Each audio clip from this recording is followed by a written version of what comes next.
Hey, my friends, welcome back to the Uncommodify podcast. I'm Tim Windsor, and I will be your host and guide of another UNCORK conversation, my favorite kind of conversations, of course.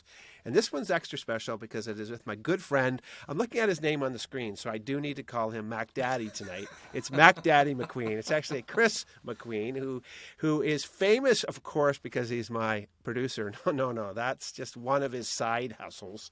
Because Kris is my producer and my great friend. He's going to tell you a little bit about his story tonight, his journey. He does lots of different things in his life, all of which he's very proficient and expert at, which is what I like about Kris. But of course, before we get into this, I want to remind you, if you want to listen to Kris and myself and Livia, his wife, talk, you can go back several episodes before, around Christmas time 2021, I believe. And you can listen to 2021 or 2022? Oh, no, 2021 or 2020 maybe. I don't know. Kris, we're getting old. Not 2022. That just passed. Come on, brother. No. 2021 or 2020. Oh, my gosh. We're not starting off. Hold on. Let me do the math for you, Kris. Last year was 2022.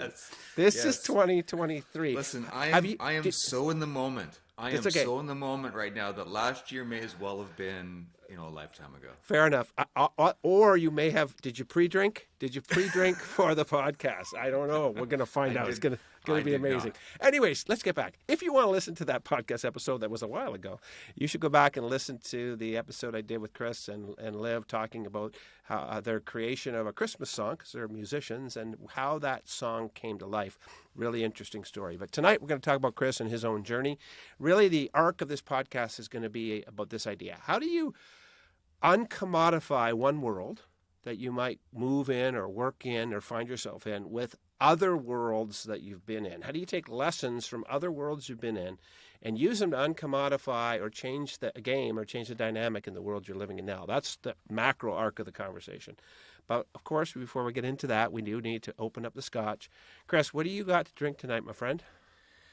I have a Tim Windsor special. This was a Christmas gift from you to me, and so this is a Lafroig Select because we really both, I think, enjoy stinky, peaty Scotch. Stinky, peaty Scotch. And it's also where the region of Scotland where my MacQueen side of the family hails from, and there is a connection. Beautiful. What are you drinking? Well, first of all, do you have a kilt on tonight? You got your kilt on? I do not have Not a kilt. tonight. Another episode. That's for another episode. Should be good. All right. I'm well, not listen. wearing underwear though. Okay, good to know. Wow. Okay, now we're getting into it fast. I like it. So I am drinking also an Islay, where I didn't come from, but you did. But Kris and I spent some time there this summer, and this is a Scotch of a place that we went. Probably one of our favorite whiskey tours. It was awesome. A place called Bunnahabhain, which is on the northeastern side of the of Islay, going out into the open Hebridean Sea up the channel there. And this is a really awesome Scotch. We love it. It's also got some good peaty flavor on it. And I will have to put a little plug in also for this. My daughter bought me, I don't know if you can see this, you're looking on YouTube, you can see this glass. You'll have to imagine it. Wow. So this glass here is a special glass. It's called a Norlan. And these people, these artisans have created, it's mouth-blowing glass, and they blow one glass inside of the other. I don't know if you can see that or not. I can. It is. These are awesome glasses, and my daughter bought me some, and she bought my son some for Christmas. So, cheers to Melissa Windsor, who knows her father and her brother quite well. Cheers to you, Kris. And cheers to you. Thank you, Tim. Yeah. You know what? Maybe we don't need to talk. Maybe we just should drink and then see where the conversation goes. It would be like some other nights that we have together. It would be interesting for you and I, at least. It would be. It would be, absolutely. And so Kris and I share lots of different things that we love. We love drinking Scotch together. We love the beer, of course. We love the pipe. We love the cigars.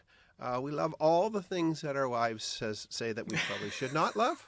But we do enjoy these things together, and they lead to great conversations about life and philosophy and how we're going to live. And full disclosure, I've had the privilege of knowing Kris since he was quite young. I met Kris originally when he was in his late teens, And then our lives sort of went separate ways for a long time and then intersected again about 10, 12 years ago or so. Something like that, yeah. And since that time, it's been an awesome journey of just getting reconnected with Kris and with Liv and just connecting our lives as couples and as friends. Even going away on a vacation together to Mexico where Kris sat on the ocean and wrote a song. Well, that's kind of cool. You know, all of these great things happening. So, Kris, you do lots of different things in your life. So tell us and tell my listeners a little bit about your journey, you know, professionally, personally, just sort of how that journey has taken you. And you've had, you know, probably 2 or 3 maybe significant careers in your experience. And of course, you picked up lessons along the way. And again, the arc I want to talk about, and as you're listening, is, you know, you've been in different worlds and you pick up things, you pick up lessons, you pick up gold nuggets along the way that you can use later on. How do you see this journey, and how has it progressed to the point of where you are today in the roles that you have now? Yeah, so I mean that is a wide-ranging question. It is. Yeah, I mean, I think to start, I would say that I consider myself an extremely privileged, fortunate, and maybe even lucky individual in the sense that I have had 3 careers that all of which I could have gone to the grave in pretty happily. Not happy, you know what I mean? Yeah. I would have been fine to have done that for the rest of my life. And the interesting piece that I still haven't quite put everything together around is the fact that I was not qualified for any one of them on paper. On paper. And so, you know, when I got into the workforce initially in the working life, you know, I just was looking, like many of us in our, you know, late teens or whatever, just looking for a bit of extra cash, right? Like just trying to make some money, trying to get into that space of paying my way through life. And I kind of experienced this thing where there was just always a fair bit of favor, right? Mm-hmm. So I would start low and work my way through organizations, and that started in a pretty humble way. Like I would say where it really started to count was, you know, I took a job at a bookstore. So Chapters, back in the day when Chapters was the thing before they became Indigo. And, you know, just kind of a part-time bookseller, had been through some pretty significant life-altering just stuff, family stuff, and was kind of in recovery from all of that. And I felt like I had capacity for a part-time job. So I took a seasonal job at Chapters and just really seemed to fit in and gel. And, you know, that was kind of my first foray into a retail environment, which is not sexy at all. But interestingly, I learned a lot of really pretty crucial things in that space. And one is that I discovered that it didn't require a whole lot of special stuff, it seemed to me, to be able to do well. Like I kind of kept on, you know, I had good favor with managers and with my, you know, colleagues and fellow employees. And I never quite understood like why opportunities would come my way. And that was kind of consistent until I actually became a manager later on, which happened in, you know, a couple of years down the road. So I had this great experience at Chapters as a bookseller. Met Livia, my wife, there. She was also working at that store, and so that was our connect point. But what was really interesting was that at one point, one of the assistant managers was they were leaving the organization, going to another store, whatever. And there was an opportunity, and it didn't occur to me at all to think that I might have something to offer in that space. And one of my colleagues looked at me, and she was probably in her 40s at that time. I was in my early 20s, and she said, "Oh, have you thought about that? Like, you know, throwing your name in the hat for that, right?" And I just remember being really surprised by that idea. Like, it just didn't seem. I didn't feel like I had anything to offer in that space, but she saw something. And it really stuck with me. I didn't in that moment. But what was interesting was that I found myself, you know, long story, Liv and I decided follow a bit of a muse and do a crazy thing, and shortly after we got married, to kind of quit our jobs and move out to Winnipeg, kind of a little bit blindfolded. We didn't have work lined up. We didn't have a plan in place. We were just kind of pursuing a bit of an adventure. And I found myself in another bookstore there, a local independent bookstore.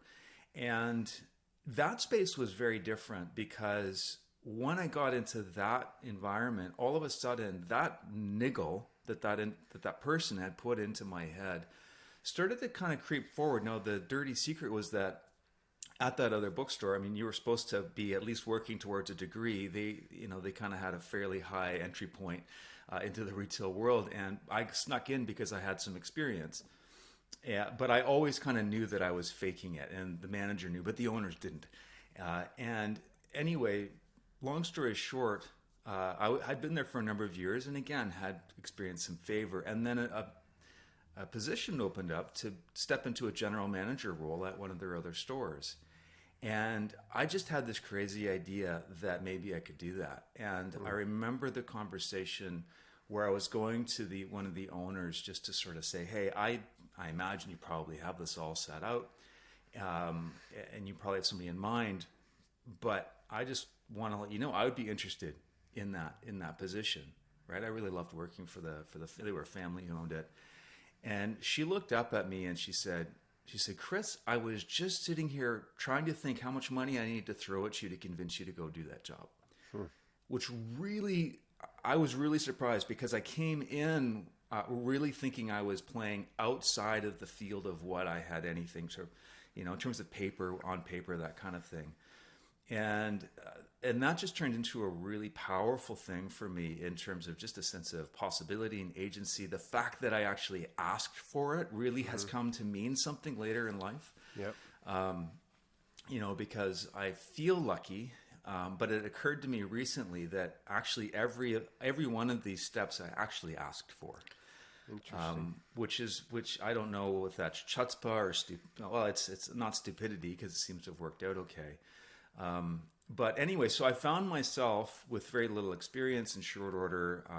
I was managing a staff of 35, most of whom I had hired and trained in this large format bookstore, and really, really loved doing that. And, as I say, Liv and I had decided to make the move out to Winnipeg, and we had been there for a chunk of time now. So we're approaching about 7 years. And it just became clear to us that we should probably think about coming home to family, to friends, mostly family at that point, and people getting older, nieces, nephews growing up, that kind of thing. And so, again, experienced a lot of favor with that organization, helping that transition. So from a GM role, but again, a bit of a wandering pathway, had a little bit of a dip where I won't name them, but I signed on for about 6 months with a national grocer, where I realized that money wasn't everything in terms of managing a store. My soul started to die in that space. Fairly high ceiling, to be honest, but then into that space opens up a completely different opportunity, which again I have no paper behind, thinking that I might be able to step into that. But it was to do a journey into pastoring, so helping to lead a faith community. Okay. And, hold on. No, stop. Yeah. Okay, so you go from we got to pause here now. So you go from being a bookseller, general manager in this bookstore chain, this bookstore. Then you go, and now you're a GM, or you're a manager in a grocery type chain type of place. The first thing I find interesting is that clearly favor opens the door for the things you're doing, which is interesting. There's an encouragement, there's favor that comes. And again, as you're listening, just think about this. Ask yourself, where's favor sitting in your life? What's favor on, if you want to think of it that way? You got encouragement from somebody, you got favor, but then that gives you courage. I guess encourage is, I suppose this is the thing. So somebody encourages you, fills you with courage. and you get courageous enough to start thinking, man, I could do this, and I'm going to ask for it, which is a really interesting part of the journey for me. And again, if you're listening, just think about it. If somebody's encouraging you to do something, the literal root of that word is they're trying to fill you with courage to maybe to get off your rear end and speak up, say something, be filled with courage. So this is a journey of favor. It's a journey of encouragement. It's a journey of courage. But then you take what, at least on the surface, seems like a pretty hard turn. But now both, I guess your next career does have something to do with a book, but a little bit different. A little different. Yeah, nicely played, nicely inserted there, Tim. Thank you very much. Yeah, I mean, so really at that point, and I mean, there's a whole, very uninteresting universe of story that I'll try to skip over for the sake of your listeners. But there, all throughout the journey for me was a point of just valuing that kind of community in my life. And so there was a long, slow, just showing up, being present in those communities. And, I have some skill sets as a not less at that time as a communicator, but as a musician, certainly. And, but a desire to serve. It had meant a lot to me. And so I don't know, there was a sense of purpose and calling in that, if I can use those words. There was, and I don't, assume that people listening, everyone would have sort of a specific faith-based thing, but I know a lot of people who talk about just a sense of the universe. Hey, I was made for stuff, made for something. And that certainly seemed like a move in the right direction. And I kind of felt like the way that I managed my staff, which particularly in the years in the bookstore, I felt like there was a level of care. It wasn't just about moving people around in parts, and there was a sense of I'm connecting people to each other, and I really got a lot of life out of that. And so the people component from one job to the next was actually there was a lot of crossover in that. And, the interesting thing, I think that the most interesting thing for me was that, there was no way that I should have gotten the role with that church, with that community. I know some of the other folks who had applied for that role, and they had way more experience. There was relational equity that they built up with those, with decision makers. There was a lot of stuff that they had going for them. And so I remember when the gentleman who, the gentleman who hired me, when he came over to the house to let me know that they wanted to offer the role to me, he said, "Kris, do you want to know why we're offering this to you?" And I said, "Actually, I do, because I'm a little bit confused." I believe I can offer something, obviously, but I am surprised, to be honest. And he said, "I don't know what you paid your references, but and I don't know exactly what that family that I worked for in Winnipeg said about me, but they made up the gap. They seemed something in the experience and the relationship of that prior, employer, something that they said actually seemed to have made up a pretty massive gap. I mean, we're talking no post-secondary education, right? I'm a lifelong learner. I love to read and acquire knowledge, but I don't have any credentials, so to speak. And that's a role where generally you do need something. Yeah. And so I always thought that was just an extraordinary thing, that the good word of another person could fill that kind of space. That was quite surprising to me, and I've never forgotten that. Interesting. I love the way you just said the good word of someone else can fill that space. And, I do think it's an important thing for people to think about. And I know there's lots of people who have different opinions on this, but I am of the ilk, frankly, of higher character over credentials. That's my personal bent. Now, it might be my personal bent because I went to high school, and I also never went to, I laugh sometimes because one time I was working with one of my customers, and they were advertising for a new role, and they were drawing up the job description, and it was like, post-secondary education, and I sort of challenged them, just sort of funny. I said, if I applied for the job, would you consider me? And they were like, oh, of course. I said, well, you couldn't. And they were like, well, what do you mean? I said, well, because I have a high school degree. Oh.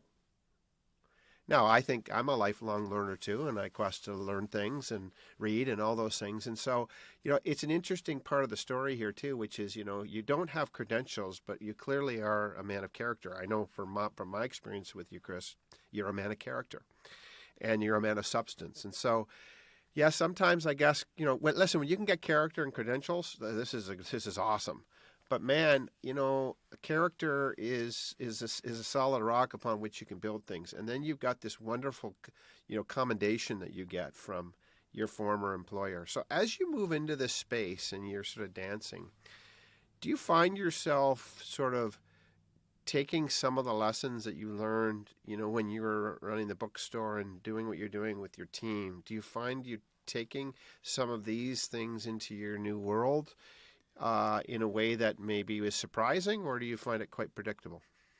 Well, I mean, yeah, no, absolutely, right? There is, I mean, if at the end of the day you're trying to show up with the best version of yourself that you can, which is ultimately what I would say, just the punchline. Like if you just want to kind of hard write out of the conversation and get to the point, that is I think if there's a secret to, I hesitate to say my success, but I mean, sure, that has been the end game for me, is to try to show up as a decent human being. And so on that level, absolutely, what you learn in every environment starts to form who you are and the way that you show up. And so, I mean, there definitely were some one-to-ones. Being able to have difficult conversations is something that, being able to hold space and trust and confidence, being trustworthy, all of those things, again, they're kind of character traits. They're also skill sets. I think that that's important to know. You can be a really decent, well-meaning person who hasn't invested in the skill set of holding confidence and find yourself wandering into situations that you really didn't intend to get into. So I think that there's something to be said for that. But the most interesting thing for me, and this is a quite a different, perspective, but I said I didn't do any post-secondary education, which is true. The most valuable thing I ever did that prepared me for a life of management, of innovation, of being able to bootstrap and kind of make stuff happen when there's just a lot of raw, materials and not a lot of rules or patterns to follow, was that I was able to, in my early 20s, it sounds weird, but I bought a bunch of recording gear. And this was back in the time before. Nowadays, you buy different gear and everything just talks to each other. It's all digital. Everything talks to each other. It's stupid simple. It's plug and play. But back in that time, I spent hours and hours and hours self-teaching how to just make these different machines talk to each other, so that I could record, my opus, right, my big album that never got properly recorded or released. But that's not the point. I thought I was wasting my time. I questioned and I was concerned that I was wasting my time in those formative years. I spent a lot of money to the tune of, probably 15, 20 grand, which back in 1999, when you're in your 20s, I mean, that's not nothing. Made a massive investment, but learning how to think through problems, thinking through what we call in the music world, you call signal flow. But that really is in the management world, you call it, you call it action reaction. It's cause and action and cause and consequence. And when you start to be able to see that has come to my aid so many times as a baseline skill set. Yeah. Interesting. So as you describe that, I mean, you had this career, you had a different career, and obviously you even have another career that we'll talk about. But as you describe that, it's interesting because in some ways, what I'm starting to see is this maybe the connective thread through all this. And again, really clear to my listeners, Kris and I haven't pre-planned this conversation in any way. We were just like, let's just see where we go. What's interesting to me, Kris, is there's this musical thing underneath here you just talked about, but even the way a band comes together, and I've done sound for bands over the years, and I'm not a musician myself. My wife is, my son is. I'm not, but I've done a lot of sound mixing and live sound, not recording, but live sound. And it's like this interesting thing where you got all this difference going on, and yet you're bringing it together. So when it's played at the same time, it sounds like one whole. I guess every business is sort of like this in a lot of ways. You have all these different players who are playing different parts, yet you're trying to create some kind of consistent music for the sake maybe of a customer, or maybe in this case, you're trying to make some kind of consistent music out of a community of people in a spiritual environment. So whether it's customers or whether it's a community of people that you're trying to orchestrate them towards something, and you're trying to bring the best out of them, make them the best player they can be, and somehow bring that together. That's an interesting aha I'm having in the conversation that I haven't had before. Well, and I mean, yeah, if we want to talk into the music metaphor a little, and there's so much that's there, but I mean, you're absolutely right. So, one of the things that we'll look at and there's not a one-to-one, but there's an interesting takeaway in this. So, when you want to bring together an assembly of people who kind of present as one, so whether that's a band or a choir or an orchestra or whatever, you kind of have this sense that you want to bring 100% of yourself into a situation, and I absolutely believe that. You don't want to be half-hearted in anything, and at the same time, being able to leave space for other people becomes essential. And so, in a band, there's math. If you're playing by yourself, you give 100, and you give every ounce of what your skill set is to fill up that sound in that space. If you're in a band of 5, you best play 20% of what so that there's room for other people to actually show up and be their best self and bring their best contribution. And that can be an interesting thing that does not always exist, right? We do want to, again, not be half-hearted, but leaving space for other people, that is so crucial. When you think through, again, the word I was looking for words earlier is, cause and effect, right? When something is not working, and anybody who's ever tried to make technology work, where there's a bunch of things in a chain, it's like, okay, what's coming? The output is garbage here. Something is breaking at some point in this chain of action, reaction, cause, effect, and being able to locate and solve for that, being able to think on your feet, having a brain that doesn't just panic when you press the button and the widget doesn't come out right, but really getting curious about what each of the steps is. That all of those things have really served me and some of the most valuable people who I've worked with really, really well, right? The ability to, we often talk about this in my work that I'm doing now. It's something to show up and you do, you have a what you're going to say. It's all kind of mapped out. But at any point, somebody can take you off script. At any point, someone can throw a curveball. And then it's all jazz, right? It really is, hey, do I know how to show up and play in this key with this groove in such a way that I'm going to continue to add value? And so, I mean, those are all crucial skills, particularly in this crazy world that we're in right now, where who's got a roadmap anyway? Who's got a script? No, I think it's so true. Well, and it's interesting in the conversation because, again, and if you're listening, I just want to be real clear. There was no pre-scripting. The only thing we talked about before is I said, Kris, I want to talk about how you've taken one world and uncommodified another. But I'm seeing another thing in here, as though, although you've taken lessons, in this case, in your journey so far, you took lessons from your bookstore experience in working there in the management, and then working for that larger chain store, and then you bring it into the church where you were pastoring. There's that going on, but then there's also how you're using a skill set that you've had, a gift, a skill set that you've learned around music and musicality and how that works. You're also using that, interestingly enough, to uncommodify the worlds that you're working in. You're using the principles that you learned there how to make space when you play, how to move beyond the music that's on the sheet. How to gather people together so that they can be individual yet making some kind of harmonious sound, so it just doesn't sound like a car accident. I've watched you, because I mean I've had the privilege of doing a little bit of sound for you live at times, it's an art form. Like I've often sat back and when I've done sound for people, and you sit back and you watch somebody who's really good at orchestrating their band and really understanding what that looks like, and how in the rehearsal sometimes it just doesn't seem like it's finding itself, and then all of a sudden it's like some magic happens. But this giving of space and giving place, room for a person's voice or their instrument to take the lead, this is a great lesson for any of us in life, whether it's in business or whether it's in our community groups or whatever. If you're trying to take up all the space and play your instrument the loudest and the best just because you can play it, that's going to create disharmony. That's going to create problems.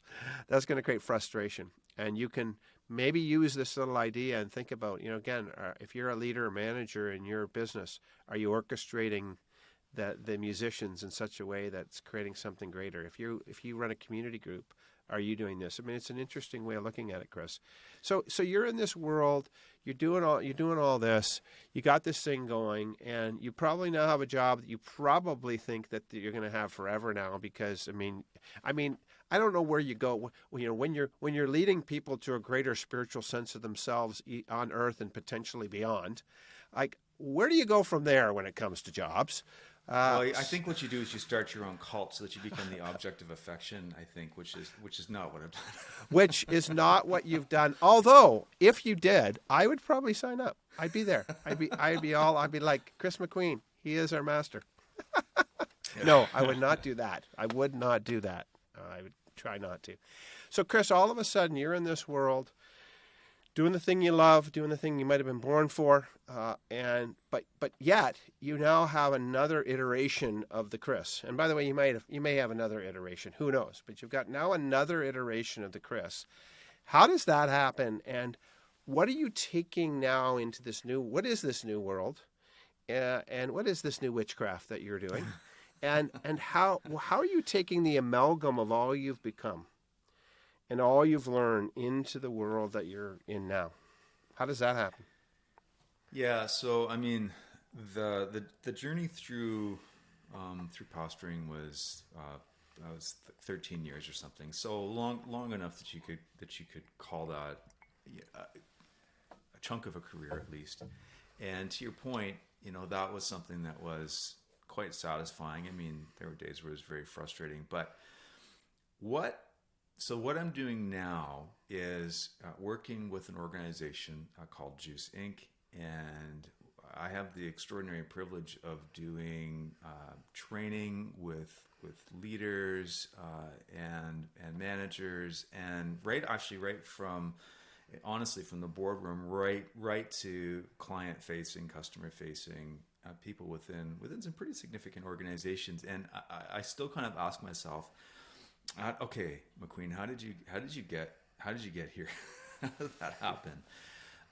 And the short answer is, I remember a number of years ago I came across my friend and colleague Brady Wilson, who has been on the podcast as well. Yes, yep. It's the business that he started, and we've been friends. I've known that family for quite a while, and but I'd never heard him do his thing, right? And then I had the opportunity to, and there was just something that really, really resonated with me in that moment. He kind of sort of handed my ass to me in a few different areas. I really, I got uncomfortable at times because it was just so close to home for me as a leader, and some things that I had developed that I don't know were helping the people around me so much, and so it was extremely valuable. But there was something in that I just thought, wow, I wonder if I might someday be able to do something like that. And I don't know where it came from, and it's interesting, it was not dissatisfaction. Let's just call it real curiosity in that space. And so fast forward, and we've come through.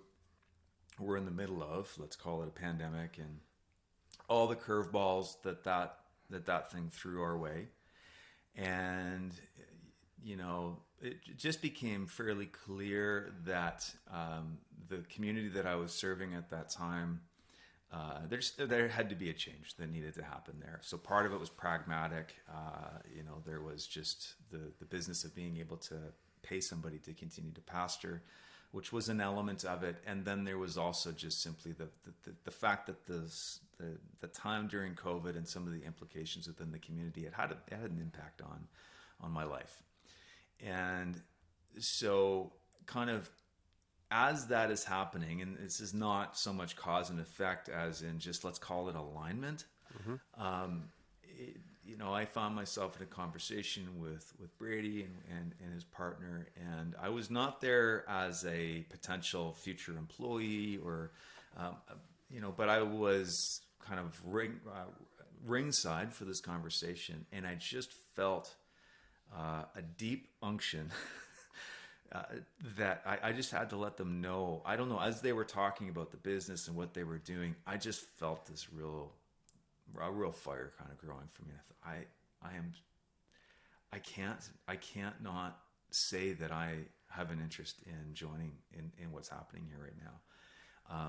And so I will say that this was probably one of the more difficult moments for me, where because I just felt so awkward stepping in. I felt like an outsider, like an interloper, stepping in and sort of saying, "Hey, by the way," right, putting up my hand.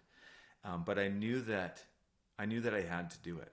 I knew that I had to just awkwardly, and it was awkward, kind of press pause on the conversation that was happening and said something. I said something to the effect of, I can't be here in good conscience if I don't say this, right? And essentially this is, I am so interested in what you're doing. And I think that there might be I think that this might be, like, I'd love to do this. And I really, truly thought that I was just going to say it and get it out of the way so that the conversation could carry on. But obviously something different happened. And so, again, I stepped into this environment with Juice, having kind of elbowed my way in a little bit. I tried to do it as respectfully as I could. In fact, I even tried to resist it. But I knew that I had to, and all I can say is that that alignment word, it came together for me in such a powerful way as I stepped into this work of training and really coming alongside people and helping them to connect and empower one another, which is, at the end of the day, if I had to sum up what it is that we do, it is that. How do we know this, Tim, and I'm sure that your listeners know this, that we don't leave one another's presence neutral. And so, when we have interactions and connections and that energizes me and it energizes you, the world becomes a better place. And we also know that there is the opposite of that, where we actually take energy from one another. And of course, that can be the working environment of so many. And so I'm just so interested in that story. And anyway, so I was given at that point an opportunity and just took a plunge, and it has been a beautiful, just a really wild ride.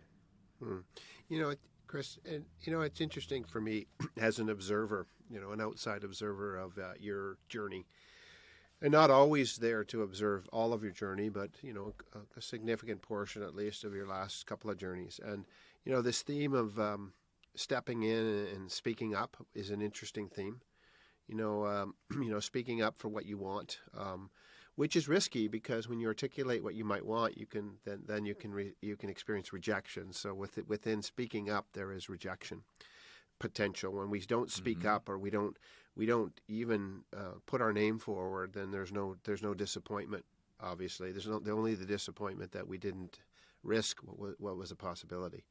So it's interesting to me that you have, at each point of your journey, as you found something different, either someone else, and in the beginning, someone else spoke up for you because you weren't able to, or encouraged you to, and then as you journey through now, as you look at this experience with Juice, you didn't need a 40-year-old coworker to encourage you to speak up. You didn't need a family, a member from the family of the people who owned your business to speak up for you. You found yourself speaking up for yourself, articulating a desire, which is risky. But again, if you're listening, I just want to encourage you. You know, sometimes in your life, someone will come and be your voice. But there are times in which you need to be your own voice. You need to speak up for what it is you want, for your sense of hopefulness, your sense of purpose, your sense of destiny, your sense of desire. Now, of course, there's risk in that. Because as we bring it out into the universe and we speak it out, we're going to have naysayers. We're going to have people who tell us, well, you can't because you only have you don't have a post-secondary degree. You can't because you don't have everything that you needed. You can't because you came in the wrong door. Whatever we get. But it's an interesting journey for me of how you have learned and have grown comfortable. And maybe it's because you started to understand the gifts that you have and the potential you have.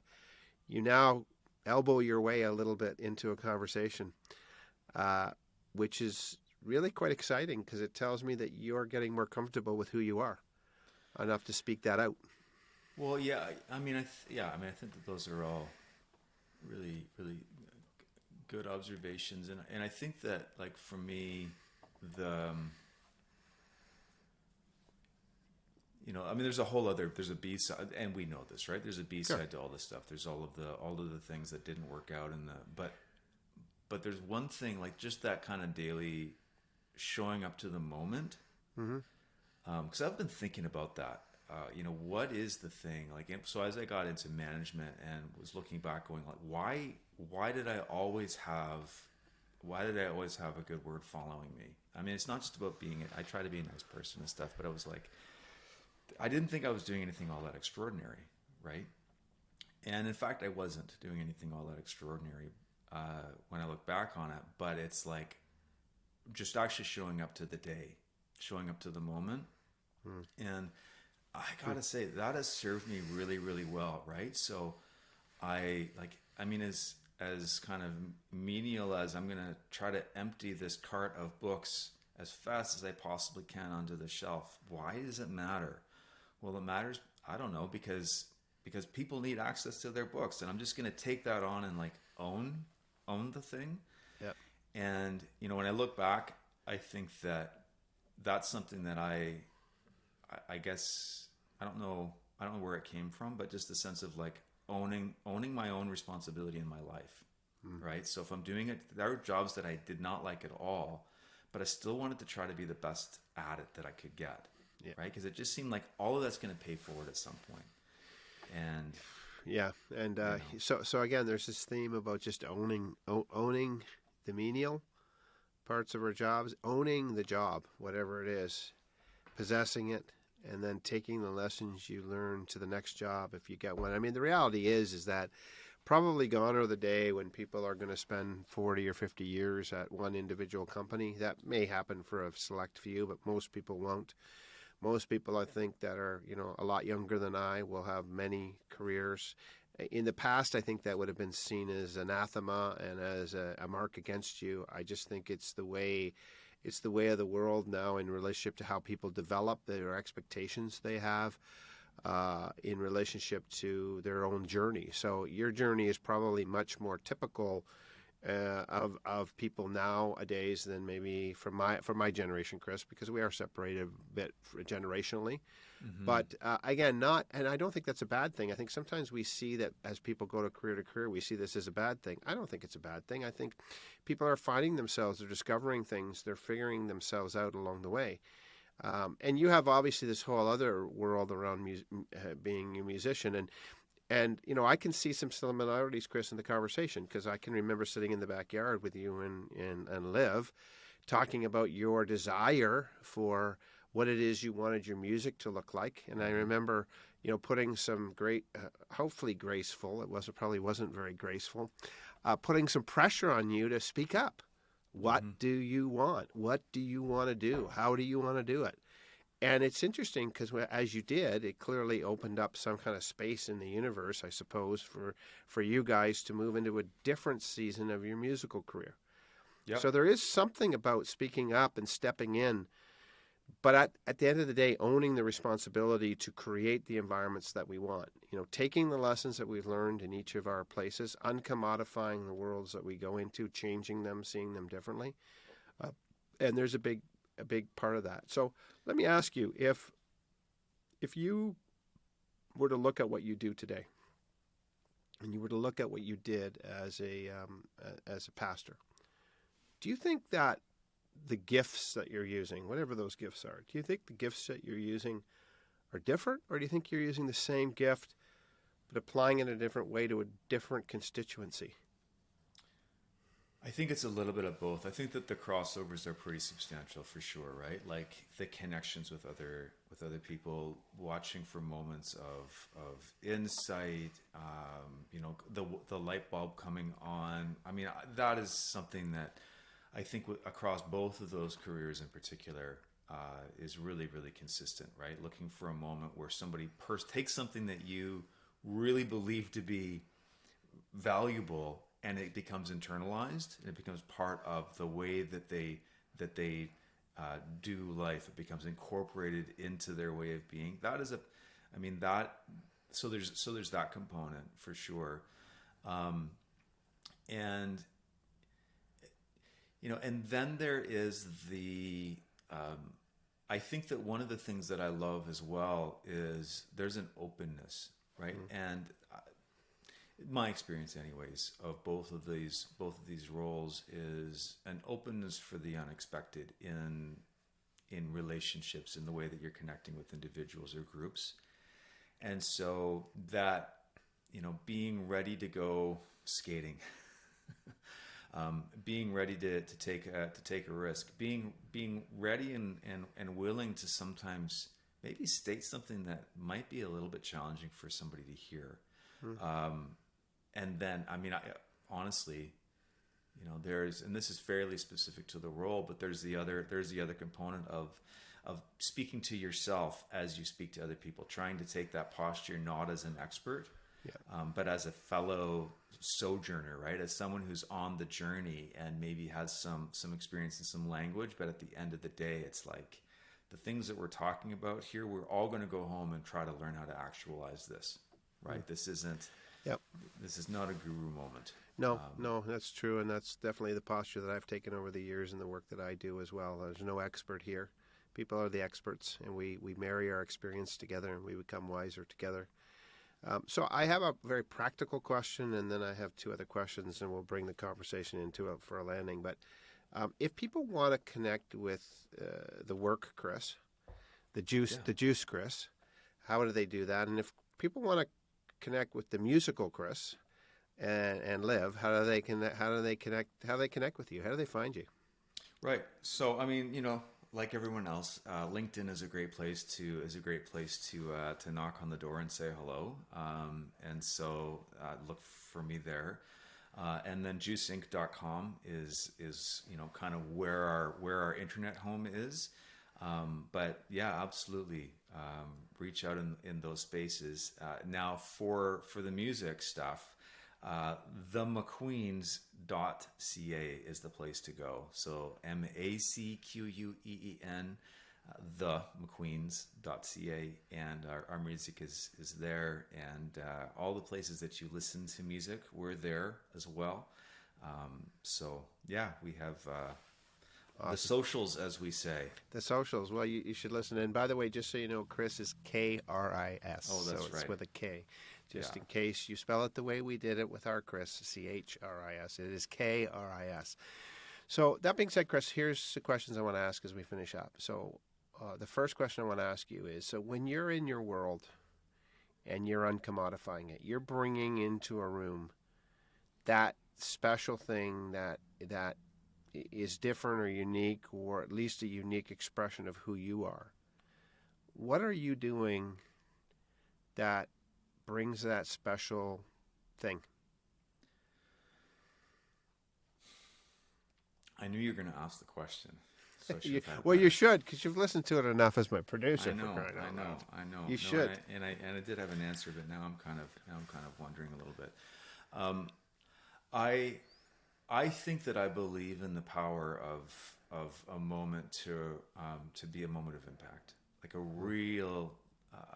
I think that that's something that I can bring. There's a certain I don't know what the word is exactly. Maybe earnest hopefulness that I'm always looking for moments like that, moments of connection, moments of meaning, and I think that might just be some of the most important work in the world that we get to do as human beings. So that is not vocational, right? No. That is in friendship. That is, we can have life can change in an instant. And so I think that we can be present to moments and show up. That's what I'm trying to learn how to do. And I think if I look back, I think that there have been a few of those moments. Yeah, and it's a great term. And again, I'm going to just highlight that. And if you're listening and just listen to that provocation, earnest hopefulness, that's a powerful way of expressing it. Are you earnestly hopeful for yourself and others? You could be the uncommodifying voice in the room if you are. I mean, hopefulness is a powerful, powerful force in the universe. But earnest hopefulness, not just half-assed hopefulness, not just made-up hopefulness, not just contrived hopefulness because we think we ought to be seen as being hopeful, but earnest hopefulness in a room of people. Just think how catalytic that could be. And maybe you ought to challenge yourself and ask yourself which one of your worlds that you work in needs your earnest hopefulness these days. And we're on the edge of 2023. We're just starting. This being recorded in January. Not sure when it'll go live, but the world is in some turmoil, and what many people are lacking is hopefulness for the future for 2023. I just renewed my mortgage at 4.5% higher than I had it before. Doesn't create a lot of hopefulness. It's a challenge, but earnest hopefulness is such a powerful idea, and I would encourage you to think about what that looks like in your life. Kris, I'll give you the last word. If you could encourage our listeners with one provocation, if you could provoke them in some way that you think would be important, what would you want them to leave with, and how would you want them to walk forward as a result of our conversation tonight? Yeah, I think I'm going to echo a good friend of mine who said this to me a long time ago, and I found it really, really helpful. Be where you are as if it's where you're going to be for the rest of your life. Really, really, if what you're doing right now is where you're going to be for the next 50 years, how would you need to show up so that space can be a good space for you and for the others who are around you? I think that's really, really, like, I have jumped around, and I can also say with full, truthfulness that all three careers that I could have happily done for the rest of my life, and that might be lucky, and it might also be that I worked hard to show up and create those spaces that I actually could be happy in those environments for a long time. So what would it look like for you? How would you need to show up if what you were doing now was where you were going to be? How would that change things? That's an interesting question. It's a great challenge. Again, sometimes we think we got to change jobs or change lives or change families or change spouses or change partners or change something so we can show up differently. You know what? I'm going to be 58 soon, and that's a fool's game. You don't show up with a different person. You show up with the same person and just in a different place that you're showing up. And I think it's a great challenge, Kris. How do we show up well where we are today? How do we show up well in our lives? How do we show up well in our society? How do we show up well in our community? How do we show up well in our family? How do we show up well in our relationships? If we have a partner, how do we show up well? And I think some people have convinced themselves that, I can show up well if I just change everything. If I just change my job, if I just change my tribe that I hang out with, if I just change my partner, my life partner, I'll show up so much better. Well, you know what? I hate to tell you this, ladies and gentlemen, that's just bullshit. you're going to take the same sorry-ass person to the next job or the next relationship. I'll say this, and I know but I will say this because I think it's worth saying. Yeah. The things that we're talking about today, none of them were a runaway from something else. No. Not one. I've run away from some things, and Yeah. we're not talking about those stories tonight. But we can talk about those stories another time. But they did not yield the kind of thing we're talking about. No. Running away was not the deal. No, it wasn't, and I know that, and I appreciate that, and I will, again, we could stop now, but I will say this, Kris, too, and I won't get into the details, but the fact that you've highlighted earnest hopefulness as this interesting thing that maybe you are bringing is very interesting, because those who know you well, Kris, will know that you've had some challenge in your life in relationship to remaining hopeful. You've had significant life events that can take the knees out of the average person and make them anything but hopeful. Make them the antithesis of hopefulness. And the one thing that has always been very powerful to me, Kris, is that you have, in the midst of that, you have found an ability to maintain and find hope for yourself and others. And whether you're at a bookstore or you're the pastor of a church, or you're leading groups of leaders or individuals in a quest to become better in what they're doing today, if anybody had a reason to give up over their lifetime, a person with your kind of significant life trauma could have easily said, I'm sorry, I don't have a lot of hope. And the average person, most of your friends would have understood, Kris, and given you lots of space. And so your ability to remain hopeful and to quest and to push in is something that's very powerful to me. It's been a great exemplar. It's been a great example. It's been a great provocation to me. There are times where I've wanted to not be hopeful and give up. I got this crazy, stupid ass book that still isn't finished, and yet you've helped me remain hopeful. When it came to this podcast, when I started this podcast, and I asked you if you'd partner with me, I think you had more hope for it than I did in the beginning. I remember I was like, well, I'll do a couple episodes, and if I don't like it, and you said, Tim, I really think you should at least commit to a year, and then see where you want to go. You did say that. So, okay. Kris, it's a privilege to sit and chat with you, because it's not unlike any other chat that we have over whiskey at our homes and sitting around and chatting. I have strong affection for you as a person. You have been an inspiration and provocation to me. You have kicked my ass when I've needed it. You've held me up when I need to be held up. You've challenged me when I needed to be challenged. And you have always been a person who has been an exemplar of this idea of hopefulness, and I appreciate that. So listen, if you've listened in tonight, whenever you're listening, wherever you're listening, you listened in for a reason. I'd ask you to think about what it is that you need to take out of this conversation and apply it in such a way that it has real meaning in your life. Again, listening is great, but applying one idea that would become transformational to you in your life, whether it's your work life, your home life, your community life, whatever life it is, that's where the real gold is. And so thanks again for listening in. We appreciate it. And if you want to continue down this journey with us, please continue to let us know. Send us ideas. Send me ideas for podcast episodes. I appreciate people reaching out to me. Recently, I got an email from somebody, and I loved it. The person said, I listened to the last 3 episodes, and although very eclectic, they were very challenging and inspirational. And I was like, I think I'm winning. They were eclectic, yet challenging. I think that's a good byline for the podcast. Kris, thanks so much. Have an excellent evening. And those of you listening, go out and uncommodify your world. Be that person of hopefulness. Transform your world. And help people to play their instruments. Give them room so we can make beautiful music together for the sake of others. Thanks for listening. Have a great day. Cheers.